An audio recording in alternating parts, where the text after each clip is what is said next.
Well, good afternoon, everybody. Stereo Police. The subject of today's video is, well, I don't really know quite how to put it. I haven't titled this video yet, but it's really about value and about whether, about whether something, for example, that you find at a garage sale, a piece of equipment you find at a garage sale, can even come close to competing with a really expensive piece of high-end gear in terms of performance, sound quality, and even looks.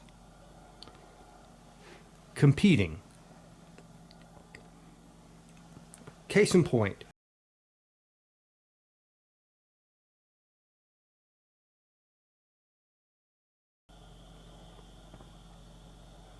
This old guy here.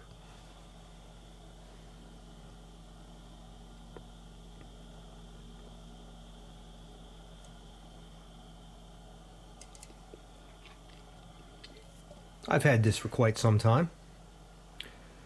I believe I spent about $170 for it, $170 for it.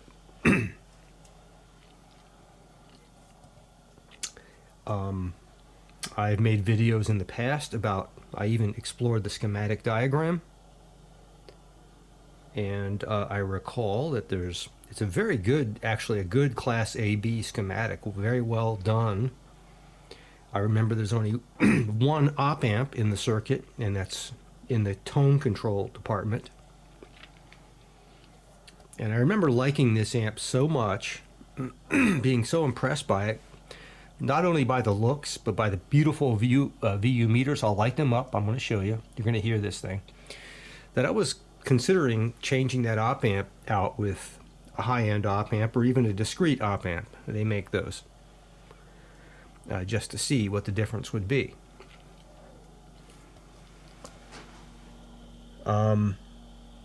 This would not be considered,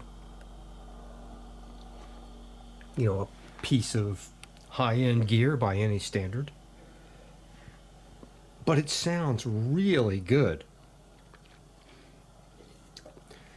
I remember purchasing it to play around with it, to experiment with it, and thinking, wow, this thing really competes. It really does.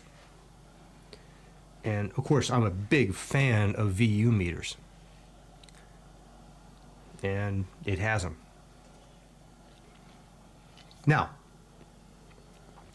as I'm going through all of my old gear, trying to figure out eventually what to keep and what to sell and what to downsize, etc. I got this one out today. And I thought, okay, well, let's just see, given my Zoom H1N, what's really the big difference in sound between a $170 Fisher Studio Standard integrated amp, the CA800. I have made videos about this in the past. How different is this in terms of sound quality, driven by a high quality DAC1, the DAC1 reference, through the Klipschorns? How different is this would be as compared to the Luxman, which is, I don't know what it is in today's dollars, and would be 10 grand or more, which by all accounts, this is a beautiful high-end piece of gear, well crafted, made in Japan, excellent by all standards, just outstanding. This is Class A, bipolar junction outputs. This is Class AB, bipolar junction outputs. How different can they be? Of course, the Luxman is a modern amp. I believe it's still being manufactured. This is very old. I believe that the Studio Standard is from the early 80s. Still works. So $170 versus 10 grand or more. I don't know what the price of the Luxman is today. How different. Okay. And if things work out the way I think they will, I think the Fisher will hold its own. Now, I'm going back years since I've listened to this, but I remember really being impressed by the sound of it. We're going to find out today. You can judge, but remember, when we're talking about value, you know, we're not talking about absolute best, we're talking about value. What you get for the dollar. What are you getting for $170? Everything works on this. Versus 10 grand. What's a better value? And can you really be happy as, I won't say an audiophile, but as someone that enjoys listening to music through a system? Can you really be happy with something like this? I say yes. I really do. And finding something like this is kind of rare to find something this good that's this inexpensive, and it really wasn't meant to be this good. I remember years ago saying sometimes it's just an accident of design that something turns out to be better than it should have been. And you listen for yourself, and if you are as impressed as I was, and I'm going to listen again with you tonight, get your hands on one of these things if you can find them. The CA800. Impressive. And it looks beautiful at night, all lit up. It really does. So I'm going to pick a song. I'm going to stop right now and find something to play digitally. And I'm going to remove the Fisher from the top of the Luxman because the Luxman needs to breathe. You can fry an egg on the top of that thing being Class A. And we'll play two songs, and you decide based on what you can hear through the Zoom H1N. All right, this should be fun. Now I gotta find my tablet and pick a song. Let's go ahead and get the Lab 12 warmed up. I'll go ahead and fire up the Luxman and get that thing removed from the top. Okay, hang on a second.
Nice.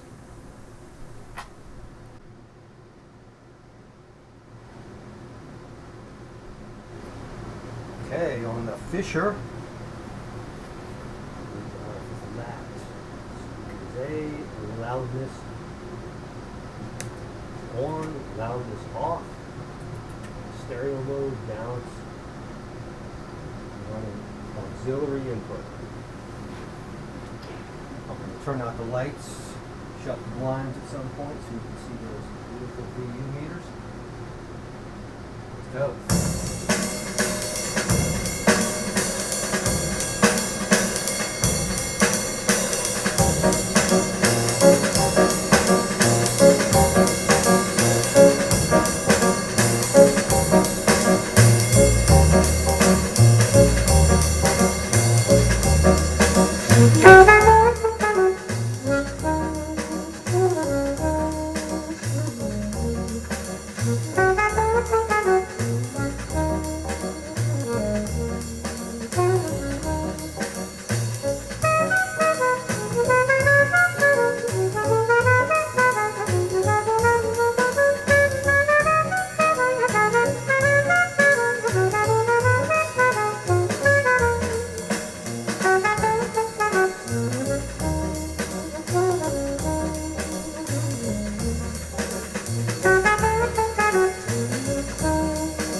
All right.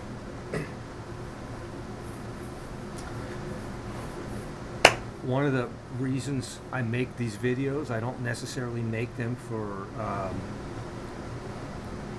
the immediate consumption. I make videos for people to watch 3, 5, 10 years from now. And that's one of the reasons for making this one. Again, I will tell you, if you love audio, you love equipment, but you're on a severe budget, a strict budget, as many people are. I'm in retirement on a fixed income. I know how it is now. And you want a piece of hi-fi gear, an integrated amp is a great place to start. And you want something that sounds damn near as good.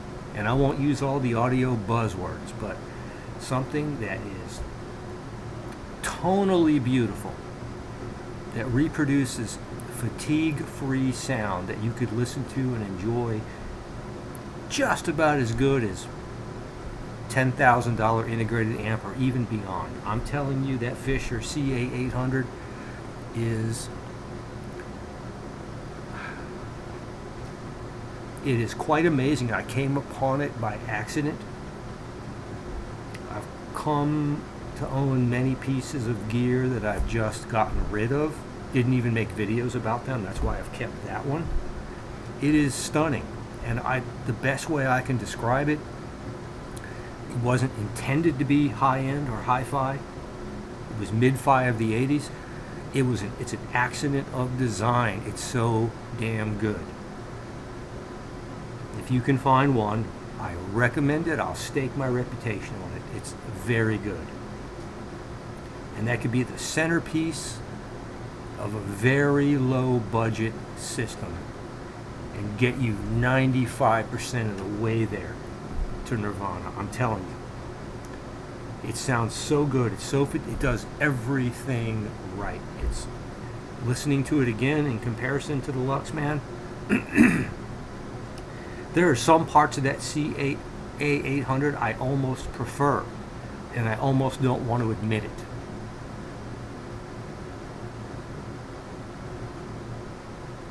I'm keeping it in my system now for quite some time.